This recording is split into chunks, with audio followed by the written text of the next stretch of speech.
Salve, enteada de Inter, chegando para falar sobre a vitória e a classificação de ontem. Faz o Pix CBF, porque o Inter venceu muito bem, obrigado. Não foi um jogo fácil, o jogo teve as suas armadilhas, como é típico de um jogo de Copa do Brasil. Um jogo com gramado muito intrafegável muitas vezes. Não foi dos piores, é bem verdade, mas tá longe de ser aquele gramado do Beira-Rio, por exemplo, e com um time que tá jogando a sua alma, a sua vida, né? A gente destacou muito e viu muitos elogios na timeline, também na crítica especializada, nas análises do lateral esquerdo Gabriel, né? O pessoal querendo que ele viesse junto, menino de 22 anos aí, que foi o destaque da equipe lá de Arapiraca. Mas o Inter saiu muito cedo na frente do marcador com o gol do Alário. E essa é uma das boas notícias que eu quero destacar do jogo. Alário foi trazido para, quando chamado, corresponder em gols. Esse é o papel do Alário, ser o reserva do Borré. Quando o Borré não tiver condições, o Alário entrar e não cair muito nível, que é o que acontecia muitas vezes com o Inter na temporada passada.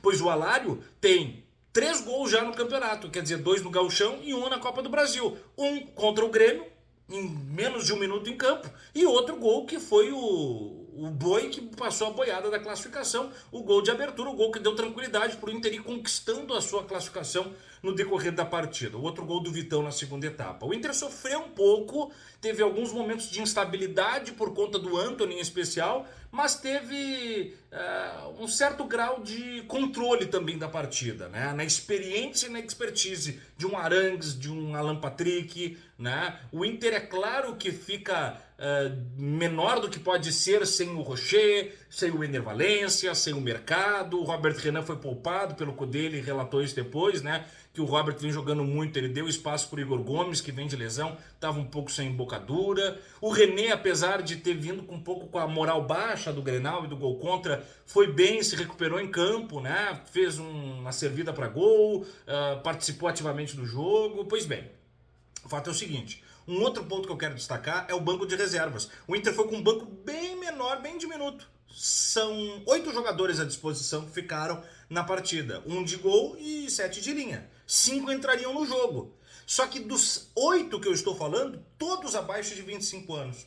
É um rejuvenescimento do Inter, que dentro do campo de jogo já tinha o Maurício, que era mais jovem, já tinha o Vitão e o Igor Gomes, já tinha o Antony, né? Já tinha de média idade, de meia idade Bustos e Wanderson, né? E aí os veteranos, Bruno Henrique, Arangues, René, Alário, Alan Patrick, né? Então, Gustavo Prado, menino formado na base do Inter, foi pro jogo. Luca, menino formado na base do Inter, foi pro jogo. Bruno Gomes, que é um jovem de seleção olímpica trazido para ser o dublê do Arangues, entrou bem no Grenal, entrou bem no jogo ontem também, foi uma das boas notícias do segundo tempo, não é? Então, o Rômulo é outro menino que tá ganhando suas oportunidades, seu espaço. O Inter nem sempre tá lançando meninos da sua base, mas está buscando com qualidade jovens. O Yuri Alberto, o Maurício. O Yuri Alberto não tem esse naipe bom, mas o Inter vendeu e fez uma milha com ele, né? E aí o Maurício foi trocado pelo Potker.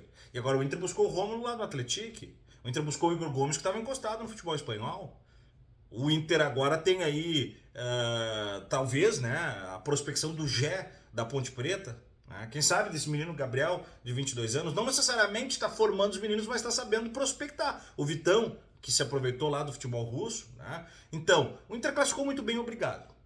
E o Inter é o time da Série A com melhor desempenho e aproveitamento na temporada. É líder isolado do Campeonato Gaúcho. Venceu o Clássico Grenal 3 dias depois, classificou na Copa do Brasil. Agora vai pegar um time muito mais encorpado. Isso vai exigir uma outra mentalidade, uma outra compostura, né? Que é o Nova Iguaçu, que é uma sensação no Campeonato Carioca, que aplicou 8 na Copa do Brasil, né? Patrolou o adversário. É óbvio que o adversário era para lá de frágil também, né? O Inter não pode temer o Nova Iguaçu, porque tem que avançar muito na Copa do Brasil, só que não dá para entrar de salto alto. Não dá para achar que o Inter tá Globetrotter, não tá, né? As coisas estão se construindo.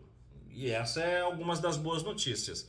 De algo a ser percebido, acho que o Inter ainda tem que buscar o lateral esquerdo.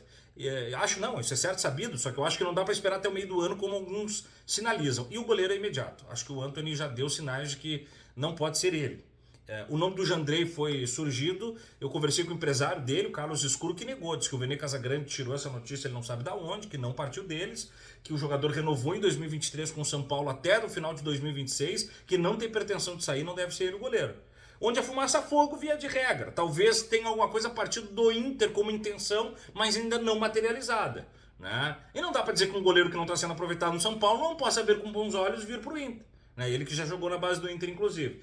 Mas não acho que seja ele, tá? Tem outros nomes, talvez, que tenham mais lastro para ser esse jogador que o Inter busca. Até o Paraguai, que a gente vai falar amanhã, pode ser uma das possibilidades, tá bom? Então fiquemos de olho no Inter, que se reconstrói aí depois do desgaste de uma viagem longa e de uma classificação suada na Copa do Brasil, para pegar o Juventude na última rodada classificatória do Gauchão. E aí o Cudê sinaliza que pode também usar um misto quente para encarar o Jua Papada. Tá certo, galera? Um grande abraço, se inscreve no canal, deixa o like no vídeo e tchau!